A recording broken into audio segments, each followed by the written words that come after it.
বরাক এবং জাটিঙ্গা নদীর জল বর্তমানে স্থিতিশীল হলেও বড়খলার বিভিন্ন অঞ্চল এখনো জলমগ্ন।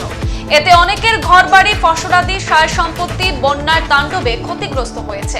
বৃহস্পতিবার বর্তমান রাজ্যসভার সাংসদ সুস্মিতা দেব বড়খলার বিভিন্ন জলমগ্ন এলাকা সহ ত্রাণ শিবিরগুলি পরিদর্শন করেন। বাড়ি তখন বন্ধ, আমরা যে মালবাহী গাড়িগুলো আসছে না।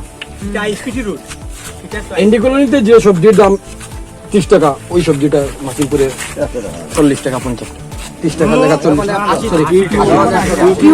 মানে 10 টাকা 15 টাকা, যে কোনো ইস্যু মানে বেশি। শহরতলির তোপখানা এলাকা পরিদর্শনে আসার পর স্থানীয় জনগণ তাদের বিভিন্ন সমস্যার কথা তুলে ধরেন সুস্মিতা দেবের কাছে। তারা অভিযোগ করে বলেন, বিগত বহুদিন ধরে শিলচর কালান সড়কের শিববাড়ি এলাকায় বরাক নদীর ভাঙনে ভয়াবহ রূপ ধারণ করেছে। এতে বিভিন্ন সময় যানবাহন আটকে পড়ে থাকে, ফলে অনেক সময় শহরে যাতায়াত করা সম্ভব হয় না। এছাড়াও অসুস্থ রোগী সহ ছাত্রছাত্রীরা বিপাকে পড়েছে।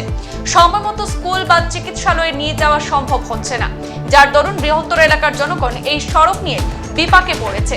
তাদের দাবি, কালান শিলচর সড়কের তোপখানা থেকে আইএসবিটি পর্যন্ত একমাত্র বিকল্প সড়ক হচ্ছে বেড়াখাল হয়ে রেল ক্রসিং এর উপর দিয়ে নয়তো আন্ডারগ্রাউন্ড অথবা ওভারব্রিজ নির্মাণ করে দিলে হাজার হাজার মানুষ শিলচর শহর সহ বিভিন্ন এলাকা যাতায়াত করতে সহজ হবে। এতে সুস্মিতার হাতে এলাকার জ্বলন্ত সমস্যার কথা তুলে ধরে স্মারকলিপিও তুলে দেন জনগণ। তোপখানা জিপির প্রাক্তন সভাপতি নূর আহমেদ বড়ভূইয়া, প্রাক্তন এপি সদস্য জসিমউদ্দিন লস্কর, আইনজীবী নাজির আহমদ মজুমদার সহ অন্যান্যরাও উপস্থিত ছিলেন।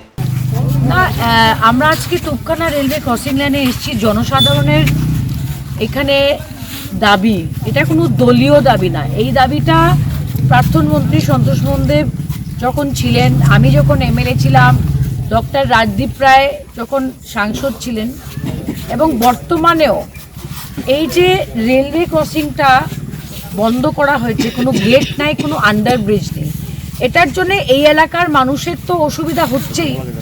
এছাড়া শিববাড়ি রোডের যে সমস্যাটা রয়েছে, শিববাড়ি রোডের অল্টারনেটিভ রুট কিন্তু এটা, কিন্তু গাড়ি পাস করার কোনো সুবিধা নেই। যদি এই ছোট্ট পদক্ষেপটা আজকে রেলওয়ে মিনিস্ট্রি নেয়, আমি মনে করি যে শিববাড়ির অল্টারনেটিভ রোডও একটা বেরোবে, যেখান থেকে হেভি গাড়ি যেতে পারবে। আর শিববাড়ি রোডে যদি ওভারব্রিজও হয়, তখন এটা একটা অল্টারনেটিভ রুট তৈরি করার সুযোগটা রয়েছে।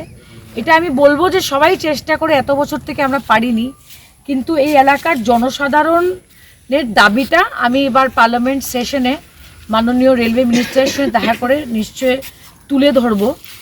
আর লেগে থাকতে হবে, কারণ আগের এমপি আর এমএলএরাও চেষ্টা করে দেখেছে, এটা হয়নি। কিন্তু আমি মনে করি this is the best solution as an alternative route. গ্রামের মানুষেরও উদ্ধার হলো, আর সমস্ত কালাইন বড়খলা দিকে ওয়েস্ট শিলচর মানুষেরও আমি মনে করি লাভ হবে। এটা একটা অল্টারনেট রুট হয়ে তৈরি হলো।